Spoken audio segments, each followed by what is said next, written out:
SIR ಬಗ್ಗೆ ಬಹಳ ಸುದೀರ್ಘವಾಗಿ ವಿಸ್ತಾರವಾಗಿ ವಿಧಾನ ಪರಿಷತ್ತಿನ ಸಭಾಧ್ಯಕ್ಷರಾಗಿದ್ದಂಥ ಸುದರ್ಶನ್ ರವರು ಯಾವ ರೀತಿಯಲ್ಲಿ ಭಾರತೀಯ ಜನತಾ ಪಾರ್ಟಿ ಮತ್ತು RSS SIR ಮೂಲಕ ಒಂದು ನೈಜ ಮತದಾರರ ಹೆಸರನ್ನು ನೈಜ ಮತದಾರ ಪಟ್ಟಿಯಿಂದ ಕೈ ಬಿಡಲು ಪ್ರಯತ್ನ ಮಾಡ್ತಾ ಇದ್ದಾರೆ ಅನ್ನೋದು ನಾವೆಲ್ಲರೂ ಸಹ ಗಂಭೀರವಾಗಿ ಯೋಚನೆ ಮಾಡಬೇಕಾಗಿದೆ. ಸುದರ್ಶನ್ ರವ್ರ ಹತ್ರ ನಾನು ಮಾತಾಡೋ ಸಂದರ್ಭದಲ್ಲಿ ಅವ್ರು ಹೇಳ್ತಾ ಇದ್ರು, ಯಾವ ರೀತಿಯಲ್ಲಿ ಮತದಾರ ಪಟ್ಟಿಯಲ್ಲಿ ಇವರು ಕೈ ಬಿಡ್ತಾ ಇದ್ದಾರೆ ಅಂತ ಹೇಳಿ. ಅದಕ್ಕೆ ಪ್ರತಿ ವರ್ಷ ಜನವರಿಯಲ್ಲಿ ಮತದಾರರ ಪಟ್ಟಿ ಪರಿಷ್ಕರಣೆ ಆಗ್ತಾ ಇತ್ತು. 2003, 2004 ಅದಾದ ನಂತರ ಪರಿಷ್ಕರಣೆ ಆಗಿಲ್ಲ ಅಂತ ಕಾಣಿಸುತ್ತೆ ಸುದರ್ಶನ್ ಅವರೇ. 2003ರಲ್ಲಿ ಕಟ್ಟ ಕಡೆಯದಾಗಿ ಆಗಿರ್ತಕ್ಕಂಥದ್ದು 2014ರಲ್ಲಿ ಆಗಬೇಕಾಗಿದ್ದಂತನ್ನ 2021ರಲ್ಲಿ ಜನಗಣತಿ ಆದ ನಂತರ ಮಾಡ್ತೀವಿ ಅಂತೇಳಿ ಇಲ್ಲಿವರೆಗೂ ಸಹ ಮಾಡಿಲ್ಲ. 2027ನೇ ಇಸ್ವಿನಲ್ಲಿ ಜನಗಣತಿ ಮತ್ತು ಜಾತಿ ಗಣತಿ ಅಂತ ಮಾಡಿ ಅದು ಯಾವ ಪರಿಸ್ಥಿತಿನಲ್ಲಿದೆ ಅಂತಲೂ ಸಹ ಗೊತ್ತಿಲ್ಲ. ಸ್ವಾತಂತ್ರ್ಯ ಪೂರ್ವದಲ್ಲಿ ಸ್ವಲ್ಪ ಇತಿಹಾಸ ತಮ್ಗೆ ಹೇಳಿಕ್ಕೆ ಇಚ್ಛೆ ಬೀಳ್ತೇನೆ. ನಮ್ಗೆ ಯಾರಿಗೂ ಸಹ ಮತ ಚಲಾವಣೆ ಹಾಕಿರಲಿಲ್ಲ. ಆಗ ಇದ್ದಂಥ ಪರಿಸ್ಥಿತಿ ಆಡಳಿತ ರಾಜಪ್ರಭುತ್ವ ಅಂತ ಹೇಳಿದ್ರೆ ಒಬ್ಬ ಮಹಾರಾಜನಡಿಗೆ ಮಂತ್ರಿ, ಪಾಳ್ಯಗಾರ, ಜಮೀನ್ದಾರ್, ಈ ದೇಶ ಈ 4 ಜನದ ಮಾತ್ರ ಇತ್ತೆ ವಿನಃ ನಾವೆಲ್ಲರೂ ಸಹ ಗುಲಾಮರಾಗಿ ಜೀತದಾಳಗಳಾಗಿ ಇದ್ದಂಥ ಪರಿಸ್ಥಿತಿ ಬಹಳಷ್ಟು ಜನಕ್ಕೆ ಗೊತ್ತಿಲ್ಲ ಅಂತ ಕಾಣುತ್ತೆ. ಸ್ವತಂತ್ರ ಹೋರಾಟದ ಆಶಯಗಳು ನಾವೆಲ್ಲರೂ ಸಹ ಸ್ವತಂತ್ರರು, ಎಲ್ಲರೂ ಸಹ ಸಮಾನರು ಮತ್ತು ಎಲ್ಲ ಜಾತಿ, ಭಾಷೆ, ಧರ್ಮವನ್ನು ಮೀರಿ ಸೌಹಾರ್ದತೆಯಿಂದ ಬಾಳಬೇಕು ಅನ್ನೋ ಮೂಲ ಉದ್ದೇಶದಿಂದ ಮಹಾತ್ಮ ಗಾಂಧಿಯವರ ನೇತೃತ್ವದಲ್ಲಿ ಸುದೀರ್ಘವಾಗಿ ಸ್ವಾತಂತ್ರ್ಯ ಹೋರಾಟವನ್ನು ಮಾಡಿ ನಮ್ಮ ಪೂರ್ವಜರು ನೂರಾರು ಜನ ಪ್ರಾಣಾರ್ಪಣೆ ಮಾಡಿ ಲಕ್ಷಾಂತರ ಜನ ತ್ಯಾಗ ಬಲಿದಾನವನ್ನು ಮಾಡಿ ನಮಗೆಲ್ಲರೂ ಸಹ ಸ್ವತಂತ್ರವನ್ನು ಕೊಟ್ಟಿದ್ದಾರೆ. ಸ್ವತಂತ್ರವನ್ನು ಕೊಟ್ಟ ಸಂದರ್ಭದಲ್ಲಿ ರಾಜಪ್ರಭುತ್ವ ಹೋದ ನಂತರ ಅದಕ್ಕೆ ಯಾವ ರೀತಿ ಅಧಿಕಾರ ಇರಬೇಕು ಅಂದಾಗ ನಾವೆಲ್ಲರೂ ಸಹ ಪ್ರಜಾಪ್ರಭುತ್ವ ಅಂದರೆ ಅದು ಜನರಿಂದ ಜನರಿಗಾಗಿ ಜನರಿಗೋಸ್ಕರ ಅನ್ನೋಂಥ ಏನು by the people for the people to the people ಅಂತೇಳಿ ಇಂಗ್ಲೀಷಲ್ಲಿ ಹೇಳ್ತಾರೆ. ಆ ಪ್ರಜಾಪ್ರಭುತ್ವವನ್ನು ನಾವು ಒಪ್ಪಿಕೊಂಡು ಅದಕ್ಕೆ ಒಂದು ಸಂವಿಧಾನದ ಚೌಕಟ್ಟಿನಲ್ಲಿ ಸರ್ಕಾರಗಳ ರಚನೆ ಆಗಬೇಕು ಅಂತ ಹೇಳಿ ತೀರ್ಮಾನ ತೆಗೆದುಕೊಂಡು ಕಾಂಗ್ರೆಸ್ ಪಕ್ಷದ ಎಲ್ಲ ಹಿರಿಯ ನಾಯಕರು ಹೋರಾಟದಲ್ಲಿ ಪಾಲ್ಗೊಂಡಿದ್ದರು. ಅವರ ಆಶಯಗಳೇ ಬೇರೆ. ಅದರಲ್ಲಿ ಬಾಬಾ ಸಾಹೇಬ್ ಭೀಮರಾವ್ ಅಂಬೇಡ್ಕರ್ ಅವರು ಕಾಂಗ್ರೆಸ್ ಪಕ್ಷದ ವಿರುದ್ಧವಾಗಿ ಇದ್ರೂ ಸಹ ಅವರನ್ನು ನಾವು ಸಂವಿಧಾನ ಸಮಿತಿಯ ಅಧ್ಯಕ್ಷರನ್ನಾಗಿ ಮಾಡಿ ಈ ಒಂದು ಸಂವಿಧಾನ ಸುದೀರ್ಘವಾಗಿ 2 ವರ್ಷ 11 ತಿಂಗಳು 18 ದಿವಸಗಳ ಕಾಲ ಸುದೀರ್ಘವಾಗಿ ಚರ್ಚೆ ಮಾಡಿ 395 ಅನುಚ್ಛೇದ ಅಂದರೆ ಆರ್ಟಿಕಲ್ನೆಲ್ಲ ಮಾಡಿ ಎಲ್ಲ ಜನ ಸಮುದಾಯ, ಎಲ್ಲ ರಾಷ್ಟ್ರದ ಮೂಲೆಗಳಲ್ಲಿ ಇರ್ತಕ್ಕಂಥ ಎಲ್ಲರಿಗೂ ಸಹ ಈ ಒಂದು ಪ್ರಜಾಪ್ರಭುತ್ವದ ಆಶಯಗಳ ಅನುಕೂಲ ಆಗಬೇಕು ಅನ್ನೋ ಮೂಲ ಉದ್ದೇಶದಿಂದ ಈ ಒಂದು ಸಂವಿಧಾನವನ್ನು ಸುದರ್ಶನ್ ಅವರು ಹೇಳಿದಾಗ ನಾವೇ ಅರ್ಪಿಸ್ಕೊಂಡಿದ್ವಿ. ಮಹಾತ್ಮ ಗಾಂಧಿ ಅವರ ಹೇಳಿಕೆ ಏನು ಅಂದರೆ ಸಮಾಜದಲ್ಲಿ ಇರ್ತಕ್ಕಂಥ ಕಟ್ಟಕಡೆಯ ಪಂಕ್ತಿಯಲ್ಲಿ ಕುಳಿತಿರ್ತಕ್ಕಂಥ ಕಟ್ಟಕಡೆಯ ವ್ಯಕ್ತಿಗೂ ಸಹ ಈ ಒಂದು ಪ್ರಜಾಪ್ರಭುತ್ವದ ಮೂಲಕ ಸಹಾಯ ಆಗಬೇಕು ಅಂತ ಹೇಳಿ. ನಾನು ಮೊನ್ನೆಯೂ ಸಹ ಬೆಂಗಳೂರು ನಗರದಲ್ಲಿ ಭಾಷಣ ಮಾಡಿದೆ. ಮಹಾತ್ಮ ಗಾಂಧಿ ಅವರು ಏನು ಹೇಳಿದಂದ್ರೆ ಬಡತನ ನಿರ್ಮೂಲನೆ ಮಾಡಿ ಅಂತ ಅವ್ರು ಹೇಳ್ತಾ ಇರಲಿಲ್ಲ. ನೀವು ಅಧಿಕಾರಕ್ಕೆ ಬಂದಾಗ ನೀವು ತೆಗೆದುಕೊಳ್ತಕ್ಕಂಥ ನಿರ್ಧಾರದಲ್ಲಿ ಬಡವರ ಜೀವನ ಯಾವ ರೀತಿ ಬದಲಾವಣೆ ಆಗುತ್ತೆ ಅನ್ನೋದನ್ನ ನಿಮ್ಮ ಗಮನದಲ್ಲಿ ಇಟ್ಕೊಂಡು ನೀವು ತೀರ್ಮಾನಗಳನ್ನು ತೆಗೆದುಕೊಳ್ಬೇಕು ಅಂತೇಳಿ ಮಹಾತ್ಮ ಗಾಂಧಿ ಅವರು ಬಹಳ ಹಿಂದೆ ಹೇಳಿದರು. ಅದನ್ನೇ ಮತ್ತೊಂದು ರೀತಿಯಲ್ಲಿ ಬಾಬಾ ಸಾಹೇಬ್ ಭೀಮರಾವ್ ಅಂಬೇಡ್ಕರ್ ಅವರು ಹೇಳಿದರು, ಜೀವನ ಮಾಡಲಿಕ್ಕೋಸ್ಕರ ನೀವು ರಾಜಕಾರಣಕ್ಕೆ ಬರಬೇಡಿ, ಜನಸಾಮಾನ್ಯರ ಜೀವನವನ್ನು ಬದಲಾವಣೆ ಮಾಡಲಿಕ್ಕೋಸ್ಕರ ರಾಜಕಾರಣಕ್ಕೆ ಬನ್ನಿ ಅಂತ ಹೇಳಿದ್ರು. ಇವೆಲ್ಲ ನೀವು ನೋಡಿದಾಗ ಪಂಡಿತ್ ಜವಾಹರ್ಲಾಲ್ ನೆಹರೂರವರು ಒಂದು ಆಧುನಿಕ ಭಾರತವನ್ನು ಮಾಡಬೇಕು ಅಂತ ಹೇಳಿ ಅದರಲ್ಲಿ ಹೆಚ್ಚಿನದಾಗಿ ವೈಜ್ಞಾನಿಕವಾಗಿ ನಮ್ಮ ಮಕ್ಕಳು ತಯಾರಾಗಬೇಕು ಅಂತ ಹೇಳಿ ಮೂಢನಂಬಿಕೆ ವಿರುದ್ಧ ಇರಬೇಕು ಅಂತ ಹೇಳಿ ನಮ್ಮ ಕಾಂಗ್ರೆಸ್ ಪಕ್ಷದ ನಾಯಕರು ಕೊಟ್ಟಿರ್ತಕ್ಕಂಥ ಕೊಡುಗೆ ಯಾರೂ ಸಹ ಈ ದೇಶದಲ್ಲಿ ಮುಂದೆನೂ ಕೊಟ್ಟಿಲ್ಲ, ಹಿಂದೆನೂ ಕೊಡಕ್ಕಾಗಲಿಲ್ಲ. ನಾವು ಬಹಳ ಹೆಮ್ಮೆ ಬೀಳ್ಬೇಕಾಗುತ್ತೆ ಕಾಂಗ್ರೆಸ್ ಪಕ್ಷದ ವಿಚಾರದಲ್ಲಿ. ಅದಕ್ಕೋಸ್ಕರ ನಾನು ಹೇಳೋದು, ಈಗ ಮ್ಯಾಪಿಂಗ್ ಮಾಡ್ತಾ ಇದ್ದಾರೆ. ಯಾರು ಹೋಗ್ತಾನೆ ಆ ಮಲೆಕುಡಿಯ ಇರೋ ಊರಲ್ಲಿ, ಯಾರು ಹೋಗ್ತಾರೆ ಆ ಬೆಟ್ಟದ ಮೇಲೆ? ಅವ್ರು ಯಾರು ಮ್ಯಾಪಿಂಗ್ ಮಾಡೋದಿಲ್ಲ. ಕೊರವರಿದ್ದಾರೆ, ಕೊರಗಾಸ ಯಾರು ಹೋಗಿ ಮ್ಯಾಪಿಂಗ್ ಮಾಡ್ತಾರೆ? ಅವ್ರ ಹತ್ರನೂ ಹೋಗೋದಿಲ್ಲ. ಅಲೆಮಾರಿಗಳಿದ್ದಾರೆ, ಯಾರು ಹೋಗ್ತಾರೆ? ಅದು ಬಿಡಿ, RSS ಭಾರತೀಯ ಜನತಾ ಪಾರ್ಟಿ ಅಲ್ಪಸಂಖ್ಯಾತನ ಯಾವ ರೀತಿ ತೆಗಿಬೇಕು ಅದನ್ನು ಮಾಡ್ತಾರೆ, ಕ್ರಿಶ್ಚಿಯನ್ಸ್ ಇರಲಿ ಮುಸ್ಲಿಮ್ಸ್ ಇರಲಿ. ಅದ್ರ ಜೊತೆಗೆ ಸುದರ್ಶನ್ ಅವ್ರು ಹೇಳಿದಾಗೆ, ಅವ್ರು ಯಾಕೋ ಸ್ವಲ್ಪ ಮಡಿವಂತಿಕೆ ಮಾಡಿದ್ರು ಹೇಳೋಕೆ. ಅವ್ರು ಹೇಳಿದಾಗೆ ಕಾಂಗ್ರೆಸ್ ಪಕ್ಷದ ಬೆಂಬಲಿಗರನ್ನೆಲ್ಲ ಕಟ್ ಮಾಡಕ್ ಪ್ರಯತ್ನ ಮಾಡ್ತಾರೆ ಅಂತ ಹೇಳಿ ನೇರವಾಗಿ ಹೇಳೋಣ, ಅದ್ರಲ್ಲಿ ತಪ್ಪೇನಿದೆ. ಯಾಕಂದ್ರೆ ಅವರ ಉದ್ದೇಶ ಹಿಂದೂ ರಾಷ್ಟ್ರ ಮಾಡಬೇಕು ಅಂತ ಹೇಳಿ ಯೋಚನೆ ಮಾಡ್ತಾರೆ. ಅದಕ್ಕೆ ಪೂರಕವಾಗಿ ಮತದಾರ ಪಟ್ಟಿಯಲ್ಲಿ ಅವ್ರು ಯಾರು ನಮ್ಮ ದೇಶದ ನಾಗರಿಕರೇ ಅಲ್ಲ ಅಂದ್ಬಿಟ್ರೆ ಹಾಗೆ ಹೋಯ್ತಲ್ಲ.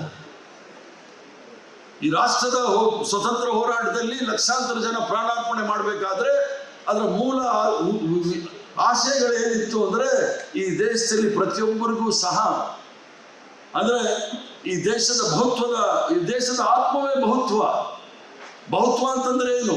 ಎಲ್ಲ ಧರ್ಮ, ಎಲ್ಲ ಜಾತಿ, ಎಲ್ಲ ಭಾಷೆ, ಎಲ್ಲ ಪ್ರಾಂತಗಳು ಒಟ್ಟಾಗಿ ನಾವು ಬದುಕ್ತಕ್ಕಂಥದ್ದೇ ಬಹುತ್ವ ಅನ್ನೋದನ್ನ ನಮ್ಮ ಹಿರಿಯರು ಹೇಳ್ಕೊಟ್ಟಿದ್ದಾರೆ. ಇದೇ ವೇದಿಕೆಯಲ್ಲಿ ನಮ್ಮ ಹಿರಿನಪ್ಪನವರಿದ್ರು. ಅಲ್ಲಿಂದಲೇ ನಾನು ಕುವೆಂಪುರವರ ಕವನ ಓದಕ್ಕೆ ಪ್ರಾರಂಭ ಮಾಡಿದ್ದು. ಅವ್ರು ಹೇಳ್ತಾ ಇದ್ರು, ಸೋದರರೇ ಬನ್ನಿ, ಓ ಸೋದರರೇ, ಗುಡಿ ಚರ್ಚು ಮಸೀದಿಗಳ ಬಿಟ್ಟು ಹೊರ ಬನ್ನಿ, ಮೌಢ್ಯತೆಯ ಮಾರಿಯನ್ನು ಹೊರದೂಡ ಬನ್ನಿ, ಬಡತನವ ಬುಡ ಮೇಲೆ ಕೀಳ ಬನ್ನಿ, ವಿಜ್ಞಾನ ದೀವಿಗೆಯನ್ನು ಹಿಡಿಯ ಬನ್ನಿ ಸೋದರರ ವಿಶ್ವಪಥಕ್ಕೆ ಅಂತ ಹೇಳಿ ಏನ್ ಕುವೆಂಪುರವರು ನಾನು ಹಿರಿನಪ್ಪನವರಿಂದ ಕಲಿತು ನಿರಾಳವಾಗಿ ಕುವೆಂಪುರವ್ರ ಇದೆ ಇದರಲ್ಲಿ. ಸೊ ಇಂಥ ದಕ್ಷಿಣ ಕನ್ನಡ ಜಿಲ್ಲೆಯಲ್ಲಿ ಬುದ್ಧಿವಂತರಿರ್ತಕ್ಕಂಥ ಜಿಲ್ಲೆ, ಪ್ರಬುದ್ಧರಿರ್ತಕ್ಕಂಥ ಜಿಲ್ಲೆ, ಇಲ್ಲಿ ಭಾರತೀಯ ಜನತಾ ಪಾರ್ಟಿಯವರು RSS ಅವರು ಬಂದು ಇದೇ ಕುದ್ಮಲ್ ರಾಯರ್ ತಗೊಳ್ಳಿ, ಏನ್ ಪುರಭವನದ ಹೆಸರಲ್ಲಿ ಸಾಮಾಜಿಕ ನ್ಯಾಯದ ಬಗ್ಗೆ ಮತ್ತು ದಲಿತರ ಬಗ್ಗೆ ಕಾಳಜಿ ವಹಿಸಿ ಅವ್ರಿಗೆಲ್ಲರೂ ಸಹ ವಿದ್ಯೆ ಶಿಕ್ಷಣವನ್ನು ಕೊಡಬೇಕು ಅಂತೇಳಿ ಮೂಲ ಉದ್ದೇಶದಿಂದ ಮಾಡಿದ್ರಲ್ಲ. ಇಂಥೆಲ್ಲ ಇತಿಹಾಸವನ್ನು ಇಟ್ಕೊಂಡು ನಾವು ಯಾಕೋ ಮಡಿವಂತಿಕೆರು ಆಗ್ತಾ ಇದ್ದೀವಿ.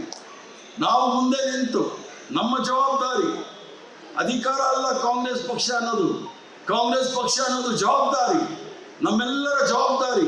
ಈ ದೇಶದ ಪ್ರತಿಯೊಬ್ಬ ನಾಗರಿಕ ಈ ಭಾರತದ ನಾಗರಿಕ ಅಂತ ಹೇಳ್ತಕ್ಕಂಥ ಧೈರ್ಯವನ್ನು ನಾವು ತುಂಬಬೇಕಾಗುತ್ತೆ. ಯಾರಾದ್ರೂ ಬಂದು ಈ ದೇಶದ ನಾಗರಿಕ ಇವರಲ್ಲ, ಅವರಲ್ಲ, ಇವ್ರ ಧರ್ಮ ಬೇರೆ, ಇವ್ರ ಧರ್ಮ ಬಂದ್ರೆ ಅವ್ರನ್ನ ಗಟ್ಟಿಯಾಗಿ ನಾವು ವಿರೋಧ ಮಾಡಬೇಕಾಗುತ್ತೆ. ಅದೇ ಕಾಂಗ್ರೆಸ್ ಪಕ್ಷದ ಸಿದ್ಧಾಂತ ಅಂತ ನಾವು ಹೇಳ್ತೀವಿ.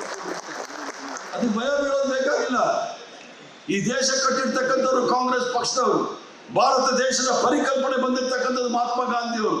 ಇಲ್ಲಾಂದ್ರೆ 560 ರಾಜ ಮಹಾರಾಜರಿದ್ದಂತ ಈ ದೇಶ ಭಾರತ ದೇಶ ಆಗಿರಲಿಲ್ಲ. ಮೈಸೂರು ಮಹಾರಾಜರು, ಆರ್ಕಾಡ್ ಮಹಾರಾಜರು, ತ್ರಿವಂಡ್ರಂ ಮಹಾರಾಜರು, ನಿಜಾಮರು, ಛತ್ರಪತಿ ಶಿವಾಜಿ, ಮಾಲ್ಡಾದಲ್ಲಿ ಅವರು, ಭೋಪಾಲ್ ಮಹಾರಾಜ, ಇಡೀ ದೇಶದಲ್ಲಿ ಪಟೌಡಿ ಅಂತ ಕ್ರಿಕೆಟ್ ಪ್ಲೇಯರ್ ಇದ್ರು, ಅವರು ಕೂಡ ಮಹಾರಾಜರಾಗಿದ್ರು. 560 ರಾಜ ಮಹಾರಾಜರನ್ನ ಅವ್ರನ್ನೆಲ್ಲ ಒಗ್ಗೂಡಿಸಿ ನಾವು ಗಣರಾಜ್ಯರಾಗಬೇಕು ಅಂತ ಹೇಳಿ ಈ ದೇಶಕ್ಕೆ ಸ್ವತಂತ್ರ ಕೊಟ್ಟುಬಿಟ್ಟು ಯಾವ ರೀತಿ ನಡಿಬೇಕು ಅಂದ್ರೆ ಅದನ್ನ ಮುಗಿಸ್ಲಕ್ಕೆ ಹೋಗ್ತಾ ಇದ್ದಾರೆ. ತದನಂತರ ಬ್ರಿಟಿಷರು ಬಂದ್ಮೇಲೆ ಒಂದಾಯ್ತು, ಯಾರು ಕಂದಾಯ ಕಟ್ತಾರೆ, ಯಾರು ಜಮೀನ್ದಾರಿದ್ದಾರೆ, ಯಾರು ಬ್ರಿಟಿಷ್ ಸರ್ಕಾರದಲ್ಲಿ ಸಂಬಳ ತಗೊಳ್ತಾರೆ, ಅವ್ರಿಗೆ ಮಾತ್ರ ಮತದಾನದ ಹಕ್ಕು. ಇವೆಲ್ಲ ಬದಲಾವಣೆ ಮಾಡಿ ದೇಶ ಅಂತ ಹೇಳಿದ ಮೇಲೆ, ನಮ್ಮ ದೇಶ ಅಂದ ಮೇಲೆ ಎಲ್ಲರಿಗೂ ಸಹ ಹಕ್ಕಿದೆ ಅಂತ ಹೇಳಿ ತೋರಿಸ್ಕೊಟ್ಟಿದ್ದೆ ಕಾಂಗ್ರೆಸ್ ಪಕ್ಷ. 1947 ಇಸ್ವಿನಲ್ಲಿ ಎಲ್ಲ ಹಕ್ಕನ್ನು ಕೊಟ್ಟಿತ್ತು ಅಂತ ಅಮೆರಿಕ ರಾಷ್ಟ್ರ 1964 ಇಸ್ವಿನಲ್ಲಿ ಎಲ್ಲರೂ ಸಹ ಮತದಾನದ ಹಕ್ಕನ್ನು ಕೊಟ್ಟಿದ್ದು. ಅದು ಮಾರ್ಟಿನ್ ಲೂಥರ್ ಕಿಂಗ್ ಅವರು ಅದಕ್ಕೆ ಹೋರಾಟ ಮಾಡಿ ಅವರ ಕಡೆಗೆ ಕೊಲೆ ಕೂಡ ಮಾಡಕ್ ಕೊಟ್ಟರು. ಆದ್ರಿಂದ ಬಡವರ ಪರ ಧ್ವನಿ ಎತ್ತವ್ರಿಗೆಲ್ಲರಿಗೂ ಸಹ ಅಷ್ಟು ಸುಲಭವಾಗಿ ಈ ಸಮಾಜದಲ್ಲಿ ಬಿಡೋದಿಲ್ಲ.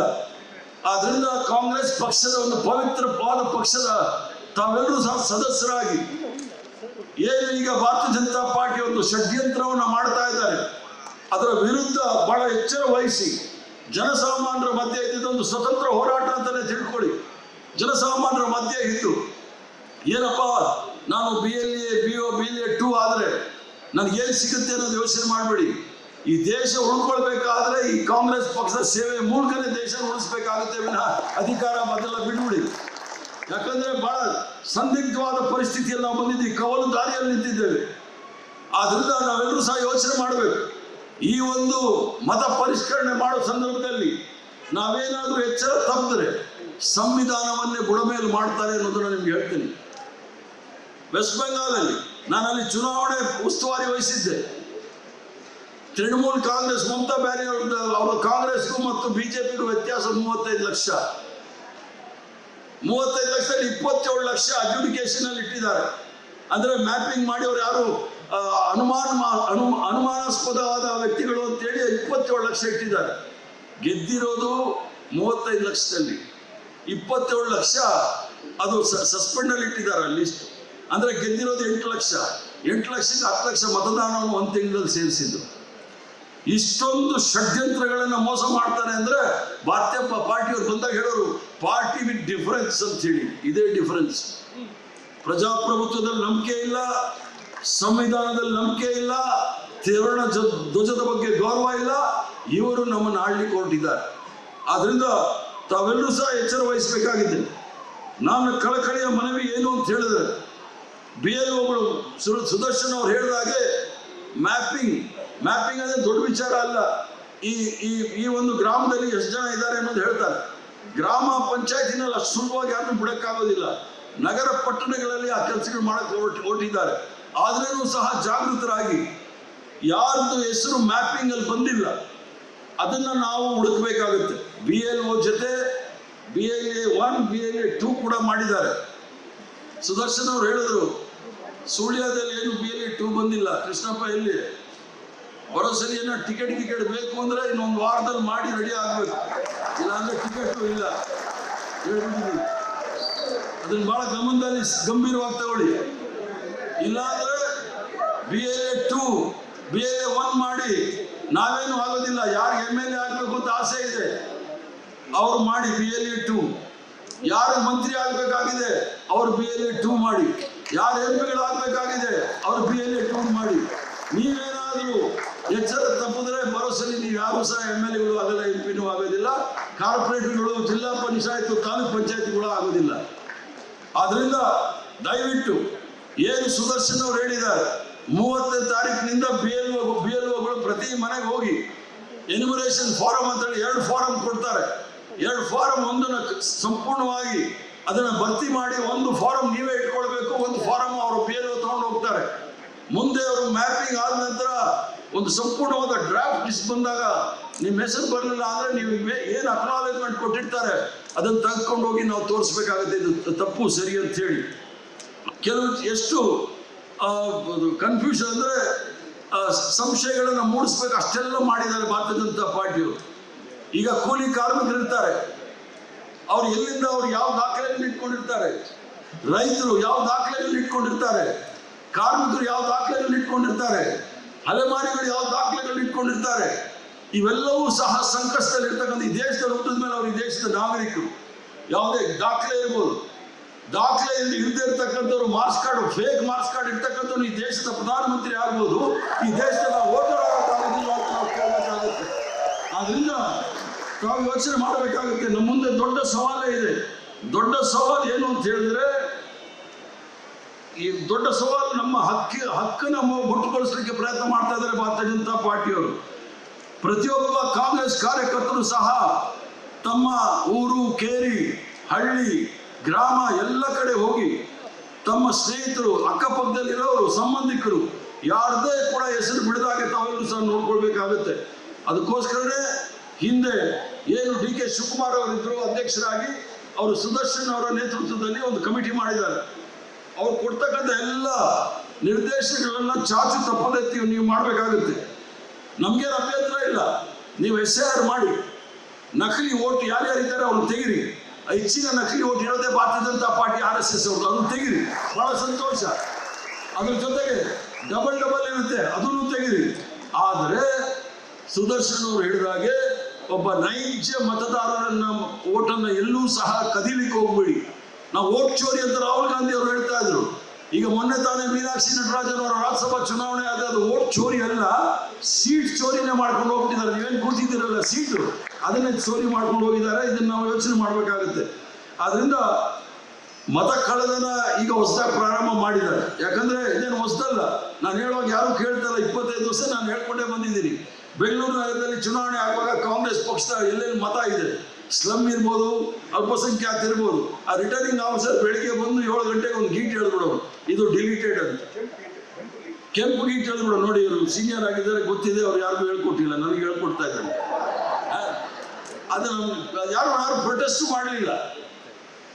ಆ ಪ್ರೊಟೆಸ್ಟ್ ಮಾಡಲಿಲ್ಲ, ಇವತ್ತು ಈ ಮಟ್ಟಕ್ಕೆ ಬಂದ್ಬಿಟ್ಟಿದ್ದಾರೆ. ಬಹಳ ಸುಲಭ ಇವ್ರನ್ನೆಲ್ಲ ನಾವು ಮೂರ್ಖರನ್ನಾಗಿ ಮಾಡಕ್ಕೆ ಅಂತ ಹೇಳಿ. ಕಾಂಗ್ರೆಸ್ ಪಕ್ಷದವ್ರನ್ನ ನೀವು ಮೂರ್ಖರು ಮಾಡಬಹುದು, ಆದರೆ ಭಾರತ ದೇಶದ ಪ್ರಬುದ್ಧ ಜನತೆನ ಯಾವತ್ತೂ ಸಹ ಮೂರ್ಖರು ಮಾಡ್ಲಿಕ್ಕೆ ಆಗೋದಿಲ್ಲ ಅನ್ನೋದು ನಿಮಗೆ ಸ್ಪಷ್ಟವಾಗಿ ಹೇಳಿ ಇಚ್ಛೆ ಬೀಳ್ತೇನೆ. ಅದಕ್ಕೋಸ್ಕರ ಈ ವರ್ಷದಲ್ಲಿ ಜನಜಾಗೃತಿಯನ್ನು ಮೂಡಿಸಿದ್ದಾರೆ. ಇವಾಗ ತಾನೇ ಸುದರ್ಶನ್ ರವರು ಎಲೆಕ್ಷನ್ ಕಮಿಷನ್ ಅವ್ರ ಹತ್ರ ಮಾತಾಡ್ಬಿಟ್ಟು ವಿಡಿಯೋ ಕಾನ್ಫರೆನ್ಸ್ ಮಾಡಬೇಕು ಅಂತ ಹೇಳಿ ಒಂದು ತೀರ್ಮಾನ ತೆಗೆದುಕೊಂಡು ಅದ್ರಲ್ಲಿ ನಾವೆಲ್ಲರೂ ಸಹ ಪಾಲ್ಗೊಳ್ತೀವಿ, ಎಲ್ರಿಗೂ ಸಹ ಲಿಂಕ್ ಕೂಡ ಕಳಿಸ್ಕೊಟ್ಟಿದ್ದಾರೆ. ತಾವೆಲ್ಲರೂ ಸಹ ಎಲೆಕ್ಷನ್ ಕಮಿಷನ್ ಅವರ ಇದರಲ್ಲಿ ಲಿಂಕ್ ಅಲ್ಲಿ ಬಂದು ವಿಡಿಯೋ ಕಾನ್ಫರೆನ್ಸ್ ಆಗುತ್ತೆ. ನಾನು 3 ಗಂಟೆಯಿಂದ 4 ಗಂಟೆವರೆಗೂ ಕಾಂಗ್ರೆಸ್ ಆಫೀಸಲ್ಲಿ ಕೂತ್ಕೊಂಡು ಅದರಲ್ಲಿ ಭಾಗವಹಿಸ್ತೇನೆ. ಅದರಲ್ಲಿ ಏನಾದರೂ ನ್ಯೂನತೆಗಳು ತಪ್ಪಿದ್ರೆ ಅದನ್ನ ನಾವು ಸರಿ ಮಾಡ್ಕೊಳ್ಳೋಣ ಅನ್ನೋದು ಹೇಳ್ತೀನಿ. ಯಾಕಂದ್ರೆ ಈ ದೇಶದಲ್ಲಿ ವಲಸೆ ಹೋಗ್ತಕ್ಕಂಥವ್ರು, ಹೊಟ್ಟೆಪಾಡಿಗೆ ಊರು ಸುತ್ತವರು, ಗುಳೆ ಹೋಗೋರು ಅಂತ ಹೇಳಿ ಬಹಳಷ್ಟು ಜನ ಇದ್ದೀವಿ. ಆದ್ರಿಂದ ಎಲ್ಲರ ಹಕ್ಕನ್ನ ರಕ್ಷಣೆ ಮಾಡ್ಲಿಕ್ಕೋಸ್ಕರ ಇದೆಲ್ಲೋ ನಾವು ಎಲೆಕ್ಷನ್ ನಿಲ್ತೀವಿ, ನಮ್ಗೆ ಓಟ್ ಹಾಕ್ಬಿಟ್ರೆ ನಾವೇನೋ MLA MP ಆಗ್ತೀವಿ ಅನ್ನೋ ಪ್ರಶ್ನೆ ಅಲ್ಲ. ಸರ್ಕಾರ ಜನಸಾಮಾನ್ಯರ ಸರ್ಕಾರದಲ್ಲಿ ಬರ್ತಕ್ಕಂಥ ಸವಲತ್ತುಗಳು. ಯಾಕಂದ್ರೆ ನೀವು ರಕ್ತ ಬೆವರು ಸುರಿಸಿ ಬೆಂಗಳೂರಲ್ಲಿ ಇರ್ತಕ್ಕಂಥ ಖಜಾನೆ, ಡೆಲ್ಲಿಯಲ್ಲಿ ಇರ್ತಕ್ಕಂಥ ಖಜಾನೆ ತುಂಬ್ತೀವಿ. ಆ ಹಣ ಅದಾನಿ ಅಂಬಾನಿಗೆ ಹೋಗಿದೆ. ಸಮಾಜದ ಕಟ್ಟಕಡೆಯ ವ್ಯಕ್ತಿಗೂ ಸಹ ಅದರಲ್ಲಿ ಸಹಾಯ ಆಗಬೇಕು ಅನ್ನೋ ಮೂಲ ಉದ್ದೇಶದಿಂದ ಈ ಒಂದು ಸಂವಿಧಾನವನ್ನು ರಚನೆ ಮಾಡಿದ್ದೀವಿ.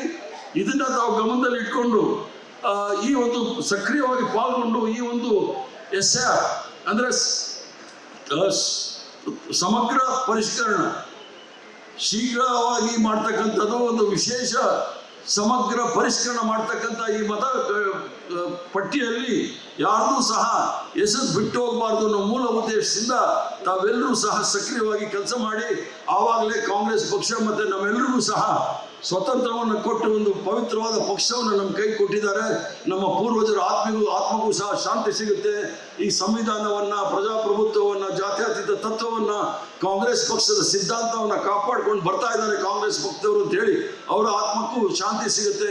ನಾವೆಲ್ಲರೂ ಸಹ ಶಾಂತಿ ಸೌಹಾರ್ದತೆಯಿಂದ ಬಾಳ್ಬೋದು ಅನ್ನೋ ವಿಚಾರವನ್ನು ಹೇಳಿ ಇಷ್ಟೊಂದು ಸಂಖ್ಯೆಯಲ್ಲಿ ತಾವೆಲ್ಲರೂ ಸಹ ಬಂದು ಈ ಒಂದು ಕಾರ್ಯಕ್ರಮವನ್ನು ಯಶಸ್ವಿಗೊಳಿಸ್ತಾ ಇದ್ದಾರೆ. ಅದಕ್ಕೆಲ್ಲರಿಗೂ ಸಹ ವೈಯಕ್ತಿಕವಾಗಿ ಪಕ್ಷದ ಪರವಾಗಿ ತಾವೆಲ್ಲರಿಗೂ ಸಹ ಅಭಿನಂದನೆ ಸಲ್ಲಿಸಿ, ಧನ್ಯವಾದ ಸಲ್ಲಿಸಿ, ಅಧ್ಯಕ್ಷನಾದ ಮೇಲೆ ಮೊದಲನೇ ಬಾರಿಗೆ ನಮ್ಮೂರಿಗೆ ಬಂದು, ಮಂಗಳೂರಲ್ಲೇ ಬಂದು ತಾವೆಲ್ಲರೂ ಸಹ ಆ ಅಭಿಮಾನದಿಂದ ನನ್ನನ್ನು ಕಂಡಿದ್ದಕ್ಕೆ ತಮಗೂ ಸಹ ವಂದನೆ ಸಲ್ಲಿಸಿ ಮಾತು ಮುಗಿಸ್ತೇನೆ. ಜೈ ಹಿಂದ್, ನಮಸ್ಕಾರ.